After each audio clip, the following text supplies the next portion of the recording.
অনেকের আছে naturally fluffy and voluminous hair, যাদের hair already curly and already যাদের টেক্সচার্ড হেয়ার থাকে, তাদের ভলিউম নিয়ে কোনো টেনশন করা লাগে না, কারণ এমনি তাদের চুল এমনি ভলিউমাস থাকে, এমনি সেট করা যায় হ্যান্ড দিয়ে। কিন্তু যাদের আমার মতো যায় স্ট্রেট হেয়ার, এইসব মানুষদের খুবই প্যারা, মানে আমার মতো মানুষের খুবই প্যারা। কারণ স্ট্রেট হেয়ার তুমি ইচ্ছা মতো তুমি কখনো স্টাইল করতে পারবে না, তুমি কখনো ইচ্ছা মতো তুমি সেট করতে পারবে না, সবসময় শুধু সামনে এসে স্ট্রেট হেয়ার থাকবে। তো এটাকে আমি ফিক্স করলাম। আমার তো অনেক আগে স্ট্রেট হেয়ার আসলো, কিন্তু তুমি যদি দেখো ফটো আমার দেখো, তাহলে দেখবে যে অনেক স্ট্রেট হেয়ার, একদম ডাউন, একদম কম, এমন মনে হয় যে কম দিয়ে একদম স্ট্রেট করছে চুল। বাট এটা থেকে এখন একটু মোটামুটি ভালোই ভলিউমাস হয়েছে, এখন একটু স্ট্রেট নাই, এখন এখন একটু মানে একটু ফ্লাফি টাইপের হয়েছে। কিন্তু তো এটা বেশি কিছু করি নাই, আমি কোনো এক্সট্রা কিছু এফোর্ট দিতে হয় নাই, জাস্ট বেসিক কিছু জিনিস করছি।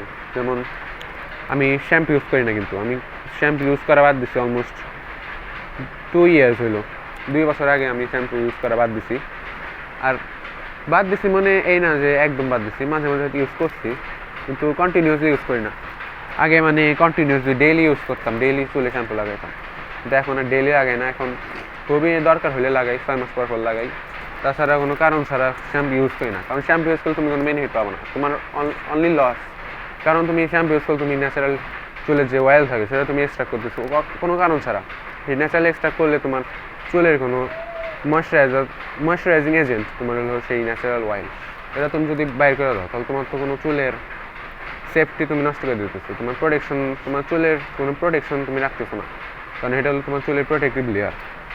আর ওই অয়েল যদি তুমি রিমুভ করো বারবার কন্টিনিউসলি, ডেইলি যদি শ্যাম্পু ইউজ করে তুমি সেটা রিমুভ করতে থাকো, তাহলে তোমার চুলের ভলিউম, তুমি চুলে ভলিউমের কথা চিন্তা করা বাদ দিয়ে তুমি আগে চুলের তোমার সেফটির কথা চিন্তা করো। কারণ তুমি যদি ডেইলি শ্যাম্পু ইউজ করো, তুমি একদিন না একদিন তোমার চুল তুমি লস করে ফেলবা, তোমার হেয়ার ফল স্টার্ট হবে, তোমার হেয়ার ফল মানে হেয়ার লস করবা তুমি।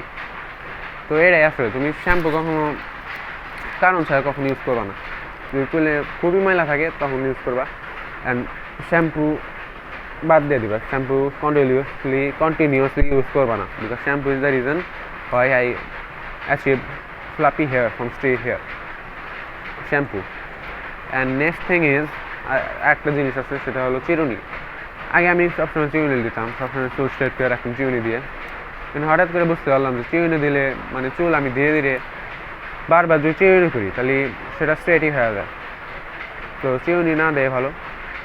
আমি চিরুনি কম ইউজ করা বাদ দিচ্ছি প্রায় 1 মাসের বেশি। এখন আমার চুল, আমি যেরকম চুল চাইছি আগে, যেরকম ফ্লাপি অ্যান্ড ভলিউমাস চুল চাইছি সেরকম আমি অ্যাচিভ করে ফেলছি, শুধু চিরুনি না ইউজ করে। তো এই দুইটাই আসলে পারেন, তুমি যদি চিরুনি আর শ্যাম্পু ইউজ করা কুইট করে দাও তাহলে তুমি হিউজ একটা রেজাল্ট দেখতে পারবা। এই দুইটা যদি পয়েন্ট ফলো করো তাহলে তুমি তোমার স্ট্রেট হেয়ার তুমি ফেস করতে পারবা, ফ্লাপি অ্যান্ড ভলিউমাস হেয়ার পাইতে পারবা।